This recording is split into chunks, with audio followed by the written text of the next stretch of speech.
Try to get ahead so that we can get on the top of that wait list, you know, and you don't have that fear of missing out. Hi guys, welcome back to my channel. Today I have a Chanel unboxing from the latest Metiers 21A pre-fall, whatever you want to call it, the 2021 new collection for Chanel that is currently in stores right now.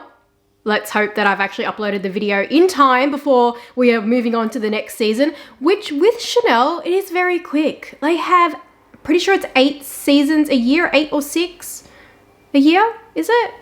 You've got Spring Summer Act 1, Spring Summer Act 2. Well, actually, no, let's start with Cruise. You got Cruise Collection, Spring Summer Act 1, Spring Summer Act 2, and then you move on to Pre-Fall, Metiers, with the one that we're talking about now. And then you have Fall Winter Act 1, Fall Winter Act 2. Okay, so there's 6 collections, but they do have capsule collections as well, like Cocoa Beach, Cocoa Niche. I think there's another capsule collection as well that I might be missing, maybe. But yeah, 6 collections a year. So with Chanel, it does move fast and it is always better to kind of get ahead of it. And I do videos on this channel talking about the upcoming Chanel releases about a month, kind of like a few weeks to a month before they are about to drop. So that way, if you see anything that you like, you can reserve it with your sales associate, hopefully, or get on the wait list, however the system works in your country. So speaking of which, before I dive into the video, if you are new to my channel and you aren't already subscribed, I would love if you would hit that subscribe button below and also the bell so you'll be notified when I upload new videos. I try to upload twice a week, but let's just say I always have a weekend upload anyway. Okay, Chanel 21A collection. I knew that when this was coming, this particular bag, that I wanted it. So again, that's why it is important to try to get ahead so that we can get on the top of that wait list, you know, and you don't have that fear of missing out. And that's definitely what I did with this one. I got ahead of it and I told my sales associate, yep, this is the bag that I want. This is the color that I want. Please put me on that wait list because I am eager for it. And yeah, I got the call from my sales associate to say that yes, my bag has arrived, and she sent me some pictures and I was like, yes, I want it. You are welcome to put your guesses down below for what is inside the box. We know it's a small box, so that kind of already gives you a clue, but Chanel does do a lot of mini bags now. And you know, it could be an SLG or something, so that functions as a bag. But yeah, they have a lot of mini bags now, so small box kind of is open up to being a lot of possibilities now. But anyways, without further ado, let's open this up. So it is not a genuine unboxing. I have already unboxed this and, you know, had a look over it and everything like that. But lo and behold, I picked up the kind of can't really see it because, you know, it's a small bag and there's a dust bag in front of it. But I picked up the mini flap rectangular with the top handle. So, and in the color gray from 21A. I actually do have the tag for it as well, which I don't always get. Like very rarely do I get the tag with the bag. So yeah, it says 21A and the color code is NC634. That focuses in. So yeah, if you are after this particular color in the lambskin, the code is NC634. This code helps for your sales associate to actually look up in the system where stock is in the country. Okay, so this beautiful lambskin mini. Now this is the first time I've ever actually owned a mini rectangular flap. So that means it's also the first time that I've ever owned any with like the little top handle. And this top handle mini flap, a new take on the rectangular mini, which is kind of a classic. It's not exactly deemed an official classic, but it has just been going on and on and on for many years that they've been bringing out the mini flap. So even though it's technically not a classic, it still kind of is viewed as one now. But yeah, anyways, when they came out with this top handle, at first I was a bit like, I'm not sure how I felt about it. I thought that it kind of looked a bit like an afterthought. From a design element. So yeah, in the beginning, I wasn't totally on board. Like I like the idea of it because I am a sucker for a top handle. It's definitely my preference is a shoulder bag with a top handle. But just the actual handle itself, I thought, oh, kind of looks like a little bit of an afterthought. But as time went on, it really just grew on me, and I kind of thought, you know what, it is cute. It is a little addition to the bag, even though it kind of can give you that vibe of being an afterthought. When you think about the size of the bag being so small, and it's also east-west design, they couldn't really go big with a massive like top handle like the Coco handle. They couldn't do a big one because it's just not going to look proportionate. The other side of it could be going with a chain top handle, but then they do seasonal flaps with like chain top handles. So I definitely understand why they've designed the top handle in this manner. So it may look like an afterthought, but I feel like really it has been executed correctly in terms of the actual size and the proportions of the bag. Like I said, you know, with the other options they could have had, it wouldn't have worked out. And having the top handle just does make the bag a little bit more versatile. Now let's just show you the actual bag itself in terms of its color. So this is the lambskin gray. Everyone has gone crazy for the gray classic flap in the caviar because Chanel doesn't do grays very often. I thought about going for a small classic flap in the gray in caviar. However, the capacity of the mini flap versus the small classic flap, from what I have read and seen on YouTube reviews and whatnot, the capacity is pretty much the same, and the price point, there's a fairly big gap. So I kind of was like, you know what, I'm fine with lambskin. I like lambskin. The Chanel 19 I own is in lambskin. Let me know, let me know down below. Were you in that kind of situation? For me, I kind of like, I'm fine with buying like a classic flap, but I also see a lot more versatility in the mini flaps, providing you are okay with the sizing of it, because it is obviously a small bag. But for some people, they don't even go anywhere near a small classic flap. They like the medium or the like a medium or the jumbo because the capacity is that little bit bigger. I do have a medium classic flap, and I already noticed that, you know, the capacity isn't that great even on a medium classic flap. So knowing that, that's what makes me go, well, mini rectangular or small classic flap. The only thing that's probably the preference is that the small classic flap is in caviar, which I do kind of prefer, just for that, you know, a little bit more durability. However, it is still not a deal breaker for me. Thankfully, it's not a deal breaker, but I know for some it is, so I totally understand. I do get that because caviar is, in my opinion, more durable than lambskin. However, lambskin does feel more luxurious, in my opinion.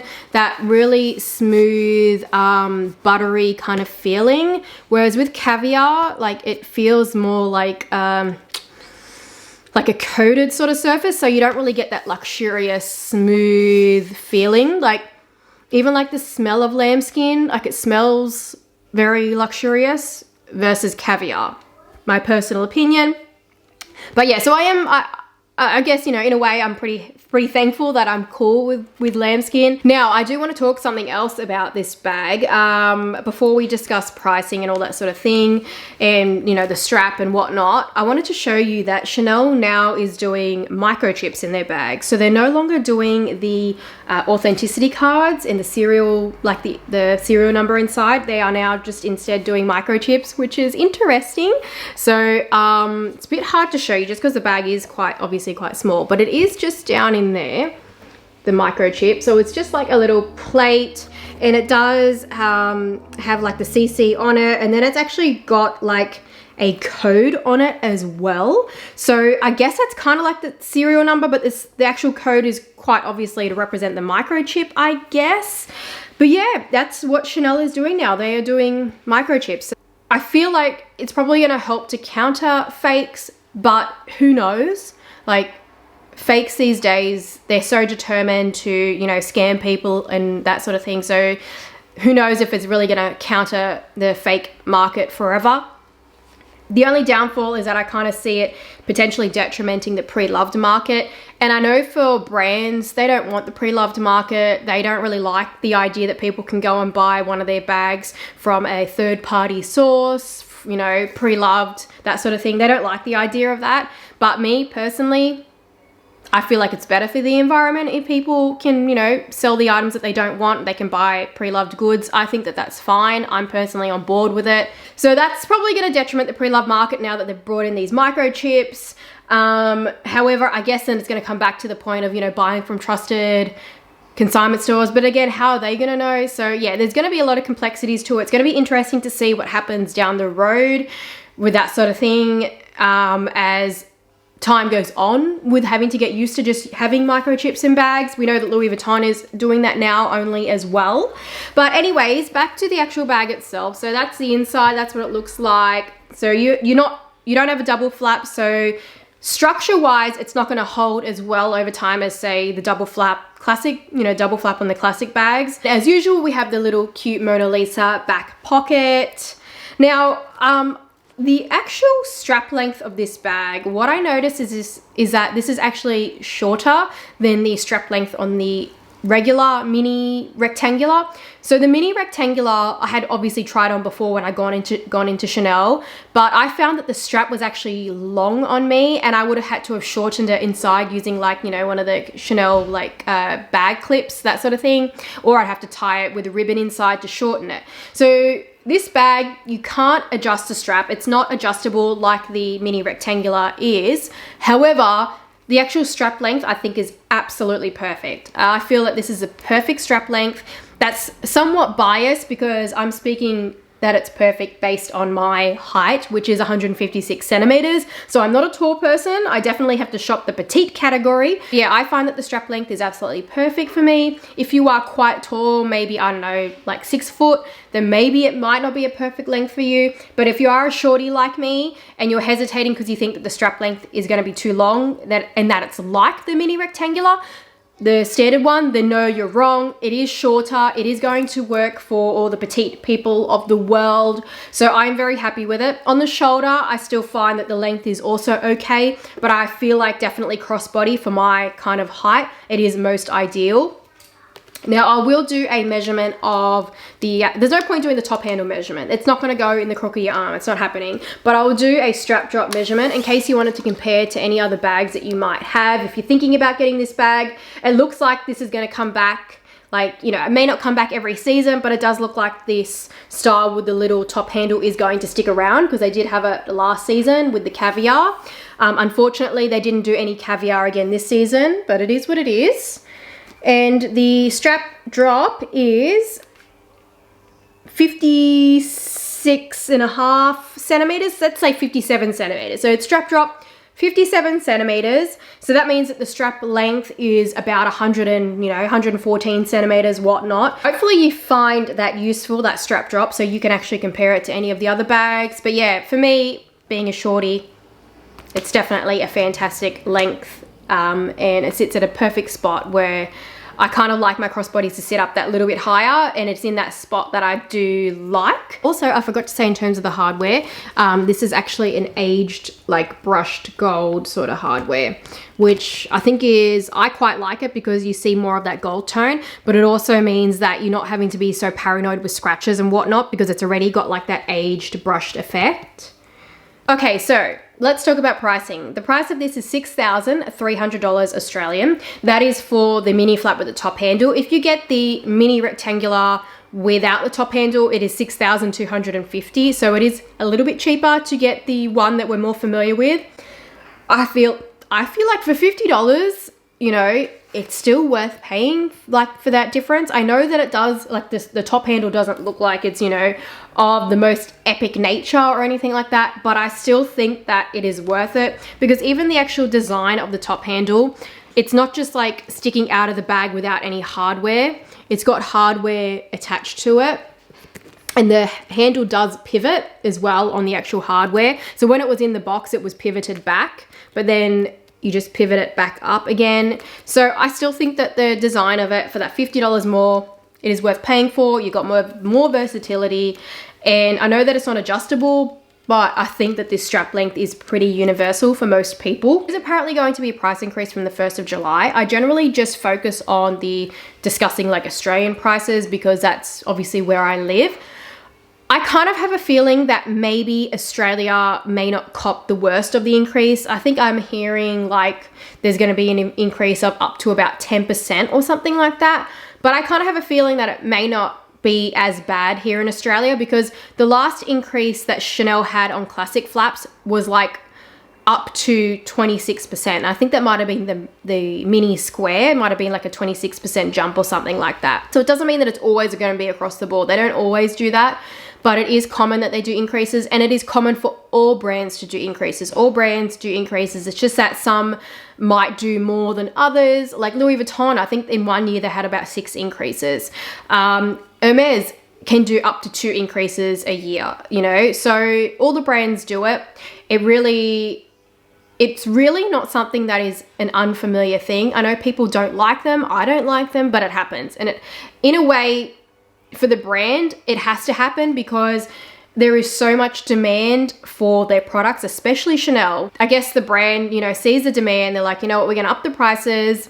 You know, if people can't keep up with it, so be it. We're a luxury brand. And that's just the way it is, you know. They're luxury bags, luxury brand. It is what it is, you know. You either keep up the pace and you keep buying it, or you go, you know what, I'm happy, I'm at purse piece, and you go, you know, I'm not going to, you know, pay these increases anymore. Everyone is on a different part of their luxury curation as to whether they're at purse piece, almost at purse piece, or whether or not they're still starting.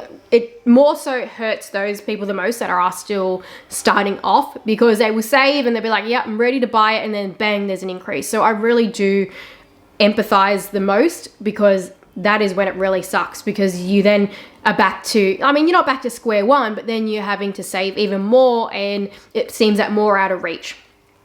So I do get it, I do understand, but I do also see the flip side of it to the brands and why they continue to up their prices, because they can, and the demand is there. So that is it for this video. I do want to say though that this is not going to be the only unboxing for Metiers. I did go a little bit crazy this season. There was quite a few bags that I really liked, and I loved the colors because I'm definitely into neutrals. I love neutrals, and I am in that stage of really essentially beginning my Chanel curation. After this video, I'm going to film another unboxing that I got from the same collection, and I decided to split it because they are different bags and I wanted to address each one individually.